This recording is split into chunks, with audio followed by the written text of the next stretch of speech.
to you live from Surprise in Arizona. Hope you've all had a super fantastic, sparkling day.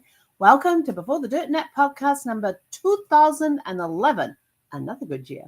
Writing your story prompts to preserve your legacy. Yes, we're going to get you guys to write a story. Now, question for you tonight is if you could ask one ancestor a single question, who would it be and what would you ask?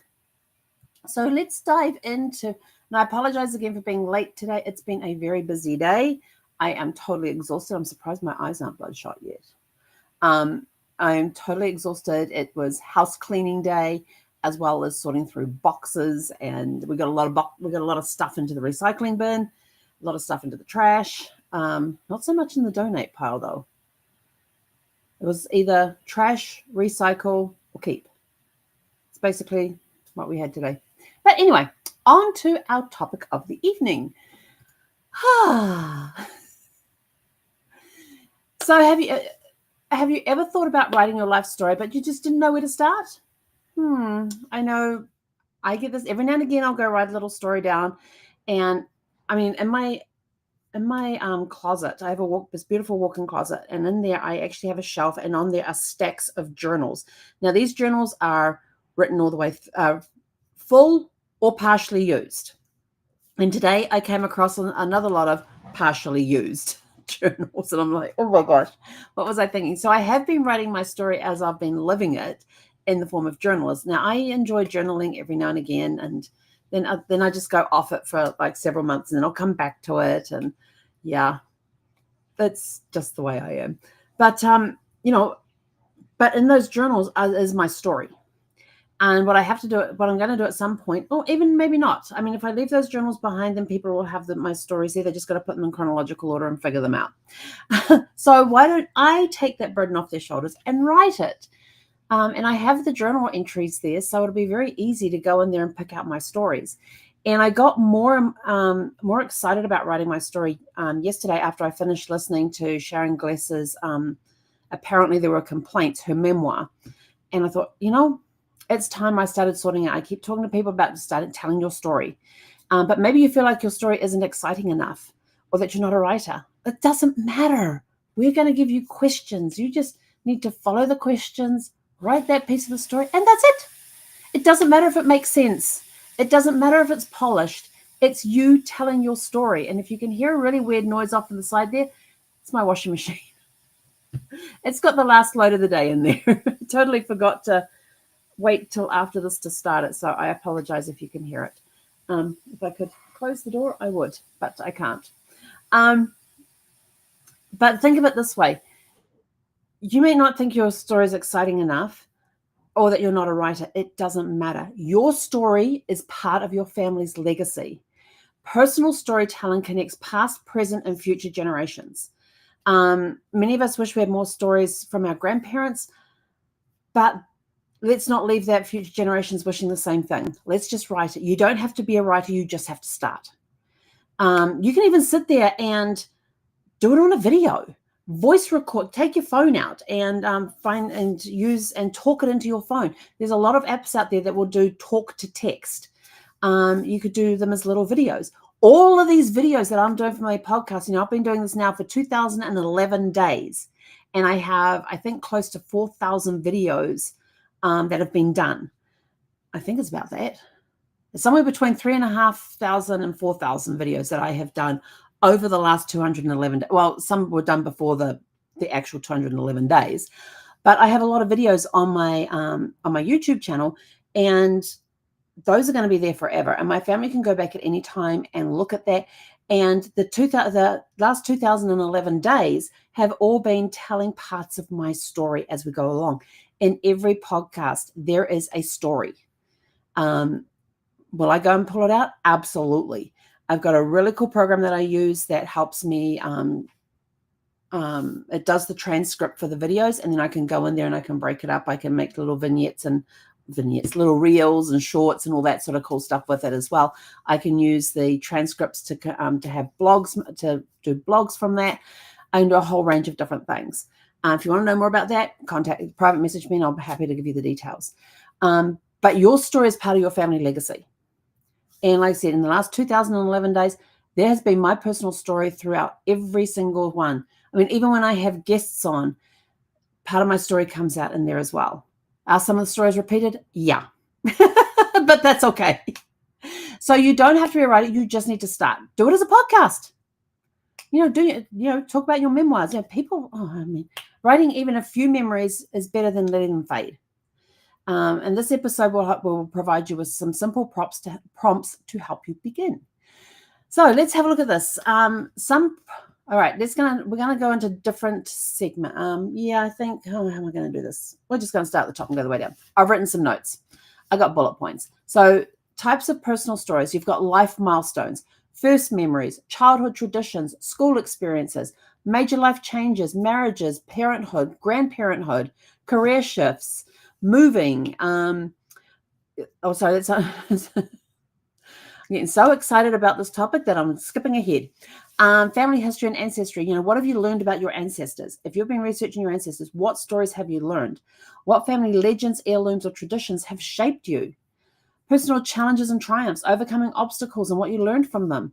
Moments of resilience, strength, or transformation. I mean, I've got plenty of obstacles to go through.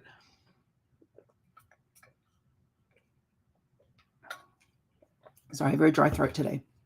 I haven't been drinking enough water today. So overcoming obstacles, I had to deal with it. I was a caregiver for my husband when he had cancer for 9 years, 8 months, and 3 days.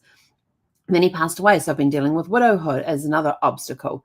I moved out of a house into an RV for 4.5 years. Now I'm back in a house again. Now I'm looking at moving to New Zealand. You think there might be some obstacles along, and my move to New Zealand is progressing very slowly, but not as fast as I would like, because I'm having to deal with Zeffie's health. Her health comes first, so that she can be, where is she? Oh, she's down behind me. So that she can be well enough to travel to New Zealand, so we can start a new life of adventures down there. I really can't wait to get back to my family and reconnect with my family. I'm just so looking forward to that. I'm super excited about that. So, there's been obstacles that have been thrown at us during this time since I made the decision to move to New Zealand. We've had obstacles all just thrown at us all the way. But there is light at the end of the tunnel, and we are plowing through. Traditions, beliefs, and values. What beliefs or values have shaped your decisions? It could be cultural based. It could be religion. It could be the environment you were brought up in. They all had certain cultural and beliefs around the culture, around the area that they live in. There's all sorts of things that can shape your beliefs and your traditions and your values. How do you hope your values will be remembered by future generations? All right. So now that we've looked at some different types of stories, let's dive into some writing prompts to help you bring those stories to life. And you can go back and replay this video over and over and over again. And I may even do a prompt list that I might post for you guys to be able to have access to that.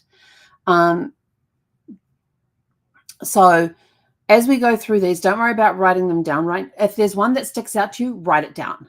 If you want the whole list, there's going to be a bit of a list here. I got 10 things. I've got 10 prompts here. Well, actually, 10 prompts. I think 1, 2, 3, 4, 5, 6, 7, 8, 9, 10. Yeah, 10. Then I've got some ideas for getting started. Yeah. Okay.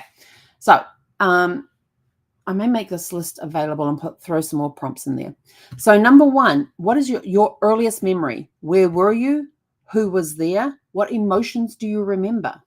You're going, emotions? Why would I put those in? So people get an idea that you were a real person and you had valid emotions. That's my earliest memory. I remember our house in Manurewa.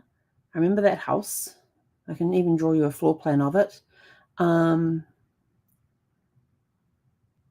remember when Craig was born. I remember when Anthony was born. So I remember when my brothers arrived in the house. Remember those. I remember playing out in the backyard. I remember helping my dad paint my Wendy house, my playhouse.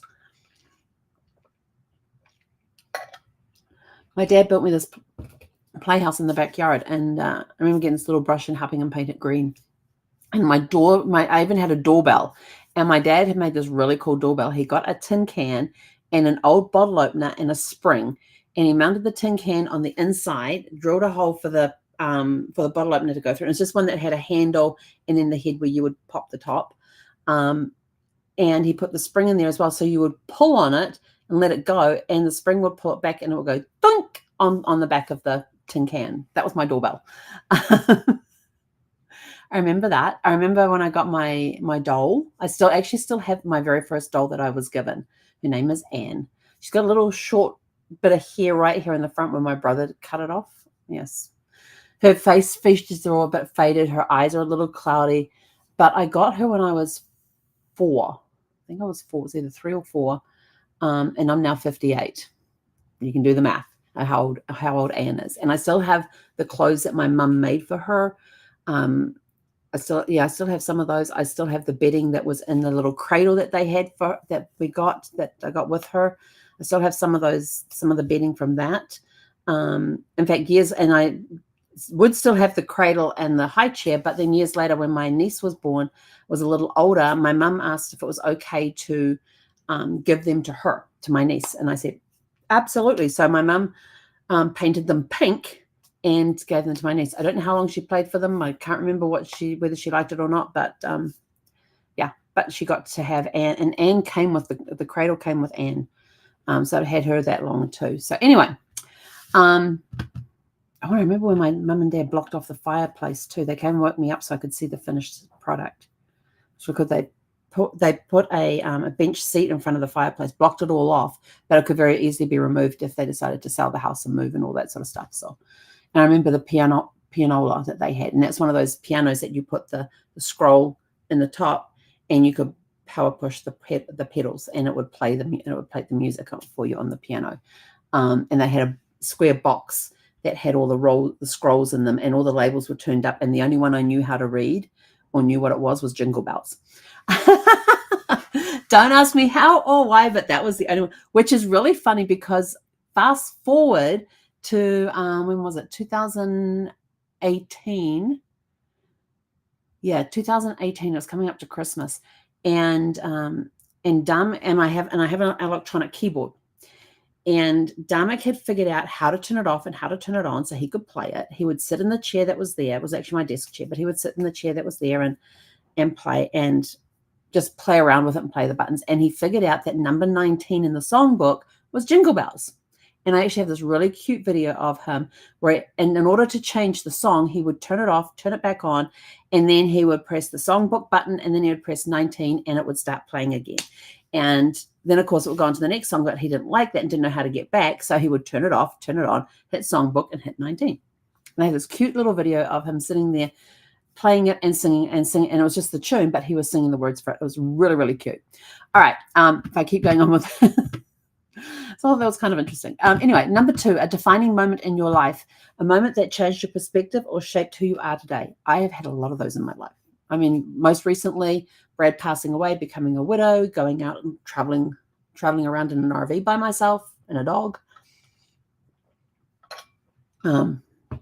Yeah, lots of defining moments. Now I'm heading back to New Zealand, so another defining moment. That decision to move back to New Zealand was a defining moment. A story about your parents or grandparents. What is something they taught you that still impacts you today? That still impacts you? Oh, so many lessons. So many lessons. I mean, one of the things about going up to grandma's and working and helping her in the kitchen is she would teach us to cook and bake when we helped her in the kitchen. But there would always be lessons attached to it. Always. I still miss her peanut cookies. She made these cookies that had peanuts in them. It was really, really good. And her chocolate chip cookies were good too.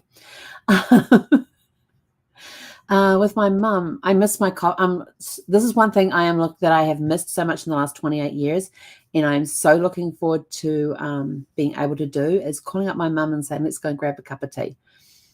We used to, just call each other up and go and meet somewhere and go and have a cup of tea and a muffin or something like that. And looking forward to doing that again. Something I've missed, and it's that connection of family, But always teaching us stuff. My mum taught me to knit, which I still do today. I got taught by a school teacher how to crochet. Yeah, but it's just lots of, and she taught me to sew, and my mum taught me to sew as well. And yeah, just really cool stuff. And my mum's mum was a seamstress. But yeah, I learned lots of lessons. I'll have to go back and think about some of those. Number 4, a family heirloom or keepsake. Describe an object passed down through generations, who owned it before you, and what is its significance. One of the ones I have is a bone china bread and butter plate with a saucer and a cup. And that was when my grandmother was 16. She bought that set and gave it to her mother, my great-grandmother, who I'm actually named after, for her birthday. So, yeah, so I've got Granny's plate, saucer, and cup. It's beautiful bone china, and it was given to her by her daughter, my grandmother, when my grandmother was 16. So I still have that. I think it's just kind of cool that I've got it since I was named after my grandmother, after my great-grandmother. So that was kind of cool. A childhood tradition. What was a holiday, family gathering, or routine like in your home? You know, my mum was pretty good at keeping us kids. Yeah, my mum was pretty good at running the household, and I always learned that from her. And that was what I wanted to be when I grew up. I wanted to be a stay-at-home mum. That was all I ever wanted to be. And I even told Brad that's what I wanted to be. That was my dream, was to grow up and be a stay-at-home mum. Would I go out and work? Yeah, maybe if I had to. But that was my dream, was to stay at home and look after my family. Got to do some of that when Brad was diagnosed with cancer, but most of the time I was working. Then I got laid off from my job because I restructured everything, and so now I could go and be a business owner, which means I could set my own hours. So it gave me a little more flexibility in how I could take care of our family. But holidays, family gatherings, Christmas, we were not allowed to. We had a time that we could get up after a certain time. We were not allowed to leave our room before, I think it was like 7:00 in the morning. But us kids being kids, it was Christmas. We'd sneak out there around 6:00 in the morning, but we weren't allowed to touch the presents. And so we would just sit there and look at the tree, and we'll crawl over, and we wouldn't touch anything, but we'd be looking in there, we'd be sniffing and looking all around, but we were not allowed to wake mum and dad up before 7:00. But usually it was, mum would wake us up, we'd get up, get dressed, make our beds, go out, and she'd have breakfast ready for us. We'd have our breakfast, and then we'd walk off to school. Go to school, come home, and do our homework if there was homework. And once the homework was done, you were outside. It was outside. But if it wasn't raining, you were outside. That's why I like the rain, because we got to stay inside.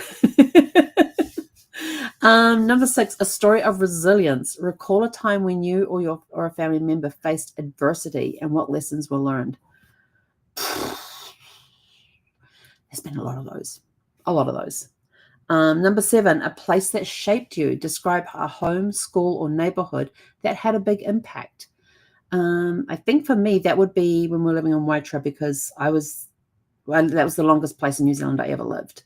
I lived in 13 different towns and cities from one end of the country to the other when I was growing up.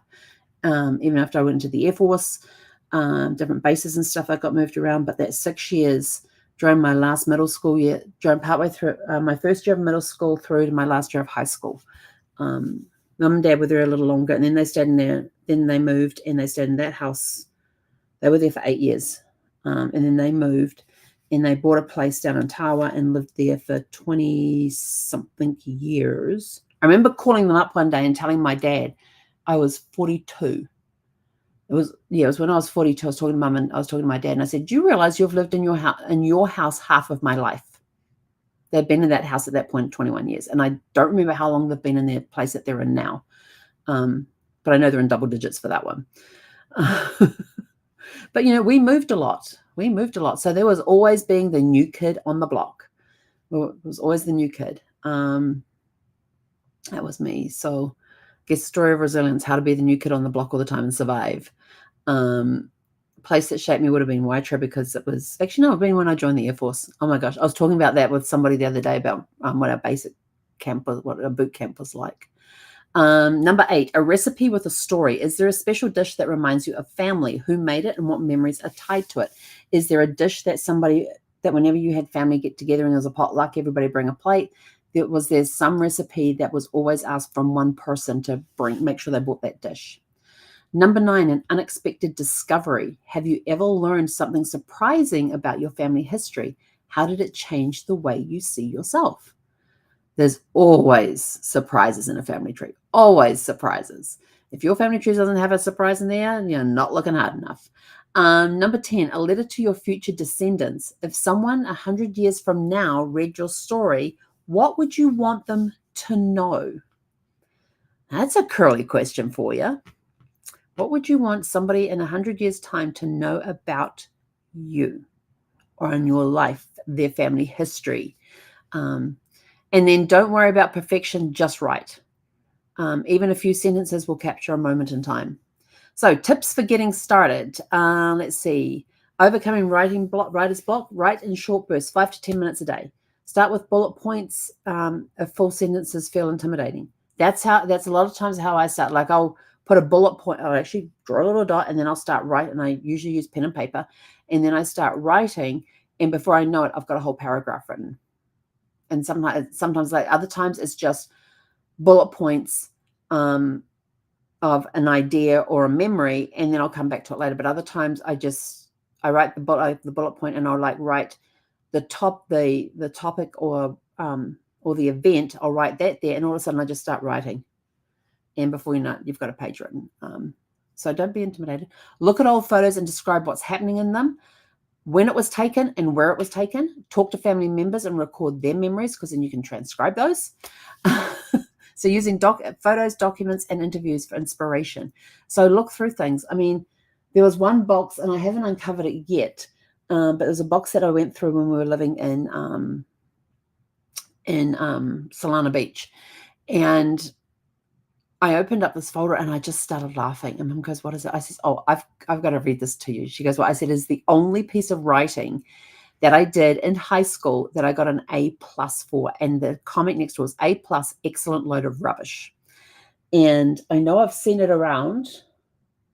That was in Solana Beach. Have I seen it here? I'm trying to remember I think I've seen it here. I think I did it on a podcast one night. But it was about a horse race. Yes, we were a commentator, rode a horse race. So, look at stuff like that. Do you still have stuff from high school? Do you still have your yearbooks? Look through those. I still have all my school reports. I have a binder, and in there is every single school report I got from age 5 all the way through to age 17 when I left school to go and join the Air Force. All my school reports are in there. Every single one of them, all in chronological order. It's kind of interesting going back and reading those too. And having to decipher some teachers' handwriting. But keeping a journal or recording voice memos, that is another great way to do it. If writing feels overwhelming, record yourself talking about your story.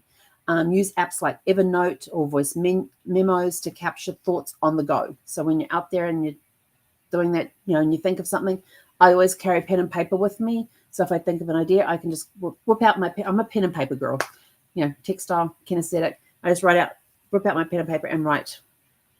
And what is kind of interesting, do I have it here? Oh no, it's in the other room. Well, that one will work. But I have little notebooks like this that are spiral bound. And when we did a lot of traveling, when Brad and I did a lot of traveling and we were doing tours, I would actually have it open and I was just writing down a sentence just to remind me later on what was happening at the time. And if the tour guide, any catchphrases the tour guide said, or there might have been something that they said, what was the one about the tunnel? The tunnel was a continuation of the bridge. I think that's what it was. I have the notebook. It was when we were in Budapest, and we were on a bus tour, and the tour guide said something about the bridge being an extension of the tunnel, or the tunnel being an extension. Yeah, the bridge being the extension of the tunnel, or the tunnel being an extension of the bridge. Can't remember which way around it was, but I thought, okay. And so I just wrote that down. But wherever we went, I would just write 1 or 2 sentences about what it was they were talking about, so I could go back later on and then write out the full thing in my travel journal. But there's just little notebooks around this size that have spiral covers, spiral bindings, and they work really, really well for taking notes on the fly. And they're small, and they're compact, and they fit in really tight place, and they fit in small places, and they don't take up a lot of room, and I usually have them in a pocket that's easy to grab. So yeah, it's just the way it is. So think of it this way: your story is a gift. Don't wait for the perfect time to start writing. Just start. Even if you write one story, it's a piece of history that won't be lost. And then think about which writing prompt resonated with you the most. I'd love to hear what you're working on. Just leave it in the comments below.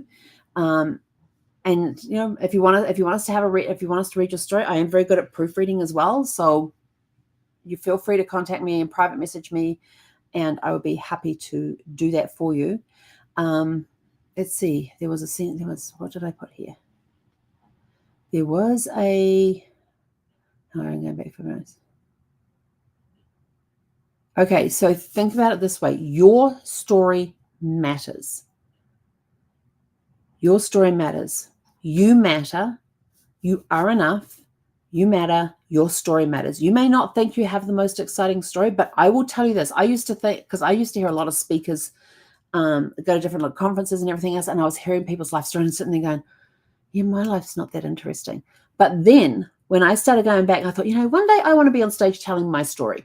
So I would start practicing my story, and I would take notes and everything else. And as I started doing that, I realized that, wow, I've done some really cool things. Like I've traveled like 95% of New Zealand, and I can tell you almost, when I was heavily into travel and stuff, I was doing people's customized trips to New Zealand where they would self-drive. Some of them didn't want to self-drive, so we had them using planes, trains, and buses to get around, and we completely organized their entire itinerary for them.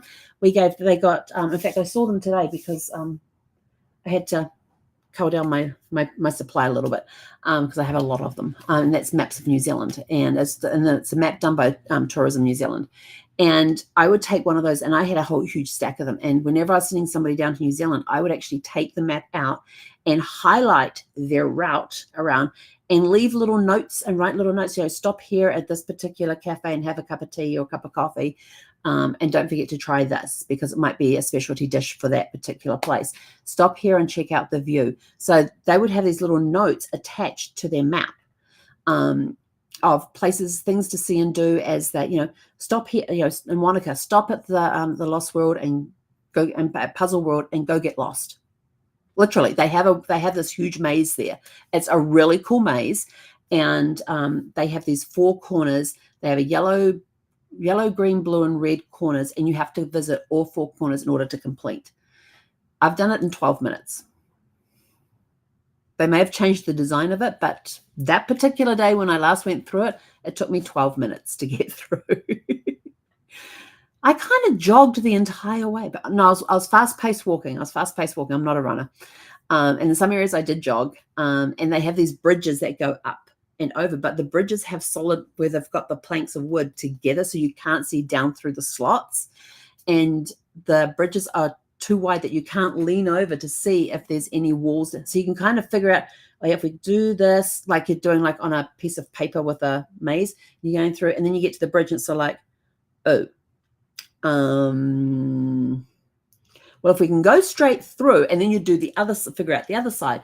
But then when you actually got down there, you'd find that there were walls in different places, and you were turned and going on a completely different trail to what you thought about up top there. So you can try and figure it out from up top on the bridge, and the bridge gives you a very good bird's eye view of the maze, but you can't see what's underneath the bridge, which is really cool because you may have worked out, if we do this and do that, then that will bring us to the bridge. But then if it goes all the way through here, then we could do this. But 12 minutes is my record through that. And that was, when did I just do that? That would have been in the 90s. Like 94, 95, somewhere around there when I did that. But so, they would have this little note if they were driving through Wanaka, stop here at Puzzling World and go get lost. Literally, go get lost. So we had, I've always had fun doing those itineraries and putting them on the maps and writing those little personal notes in there for things for them to see and do as they as they toured around New Zealand. So doing a tour of New Zealand with me, you got a very personalized, customized tour. I remember having one vendor, the client and I had sat down, and for 2 hours, we planned in detail exactly what they wanted to do, exactly where they wanted to go. And they actually put it into their calendar. So it was all in there, about the times for their different tours that they had to be on and everything else. And it was everything that they wanted to see and do. And I already knew by talking with them what their interests were. And so it immediately took out, and in my brain, I was immediately taking stuff out that a lot of tourists wanted to see. But these people weren't interested in it. So I was not going to show it to them. And I remember sending it to one. We have different vendors that we use. And so when I have the itineraries and stuff, I send them off to different vendors that specialize in New Zealand, and say, can you please price this for me? And this one vendor came back and go, this is an impossible itinerary. And I said, what do you mean impossible? And she says, well, you've got them leaving Dunedin in the morning, and they're doing this tour so they're leaving Dunedin, which is on the east coast of New Zealand, sorry. And they basically drive from Dunedin all the way through to Te Aonau. And then there was going to be a tour that they were going to do there. That was an afternoon tour. And it starts at 2:00 in the afternoon. So they were going to leave around 6, 7 in the morning. It gave them 7 hours to get there, which was plenty of time.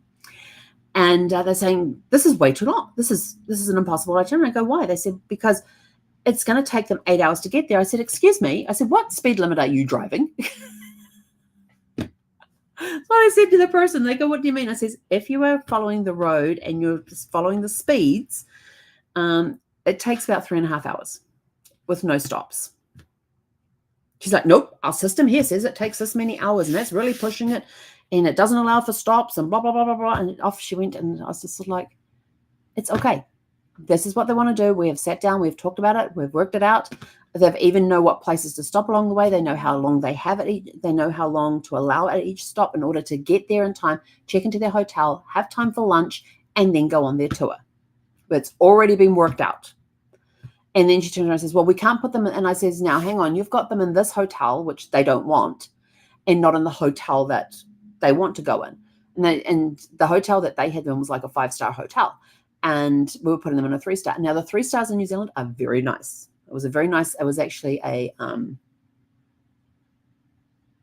was a travel lodge, and very nice, and had everything that they needed. And this client wasn't somebody who was high end. They were just an average person, and they wanted to spend more money on doing things rather than where they stayed. As long as the place was clean and it was tidy, that's all, and comfortable, and that's all that, and provided them a good place to sleep, that's all that mattered. They didn't want to be in a 5-star property. They just wanted to be 3-star, which was fine. And the 3 stars in New Zealand are nicer than the 3 stars here in the States, just to give you an idea. And I said to her, I says, you've got them in this 5-star hotel, and they don't want that. They want to be here in the travel lodge. And she turns around and says, we do not book anything less than a 5-star. And I said, well, you've just priced yourself out of a job. That's what I told them. Since they weren't, and she says, and you've missed out all of this. They're not going here, they're not going there. I says, they don't want to go there. I said, I spent 2 hours with them going through. I know what they like. I know what they wanted to see and do. So we put in there what they wanted to see and do, not the local tourist stuff. They're not interested in that stuff. And she was highly offended. But anyway, yeah, I never went back to that operator again, because if that was their attitude, working with somebody who knew New Zealand, had traveled it very well, and knew travel times, and knew really cool places to stay that were not 5-star hotels, but were very, very nice hotels. Some of them were very unique. And they weren't interested in listening and just wanting to do it their way and their thing. And I was just like, you know what? I've lived in New Zealand. I lived in New Zealand for the first 30 years of my life. And I had traveled around it extensively. And I even told them this. I said, this is my background. And I said, I've been through Tourism New Zealand's certification process, and I am a gold specialist in their certification process, 100% pure. That always cracked me up, because for me, it was, 100% pure Kiwi. Definitely, absolutely. Born and raised in New Zealand. But I've got their highest certification level. And even though I told them that, she was still trying to make it sound like I had not done enough on their itinerary, which I was just like, thank you, but you've just priced yourself out of a job or out of a client. So we'll take our business elsewhere. Thank you very much. They were going to charge, they wanted to charge like $22,000. We had them on a 2-week self-driving tour doing exactly what they wanted to see, and exactly what they wanted to see and do. 2 weeks driving around New Zealand with airfares included for $5,000 per person. No, that was together. Yeah, $5,000 per person because it was $10,000 for the two of them to go. But it had everything that they wanted to see and do, including their airfare. And they were going at a time that was not peak. It was a shoulder season, so it wasn't peak season. It was in between low season and high season. So that shoulder season. And then we got them down there. It was just under $10,000 for the two of them to go down there. And they had a blast. And they got wherever they needed to be. They got there early on every single thing that they wanted to do, where they were driving in the morning and in the afternoon they had an activity. We had worked out the drive times perfectly for them. So they got to where they were going. They got checked in at their hotel. They had time to refresh, had time to get something to eat, and then go and enjoy their afternoon activities or their evening activities, depending whether it was afternoon or evening. We even allowed breaks in there for them. And they were down there for 2 weeks. And they had a blast and thoroughly enjoyed it. So, that's the kind of service that we offered. And I came across those maps today. I was like thinking of all the clients who I'd sent to New Zealand and how each one had got a personalized map. Even if they were doing planes, trains, and buses, they still got a map because we knew the route that the buses were going. We knew where the trains were going and things like that too. So that was that. But, there's another part of my story that's just been recorded. See how easy that is? So my challenge to you is go out there and take one of those prompts, and I might actually put them into a document and make them available to you guys, because I think that would be important. The 10 of them were your earliest memory, a defining moment in your life, a story about your parents or grandparents, a family heirloom or keepsake, a childhood tradition, story of resilience, a place that shaped you, a recipe with a story, an unexpected discovery, and a letter to your future descendants. And like we said, it doesn't have to be perfect as long as it is recorded. Even if it doesn't make sense, it doesn't matter. It's only going to be your future generation. And they can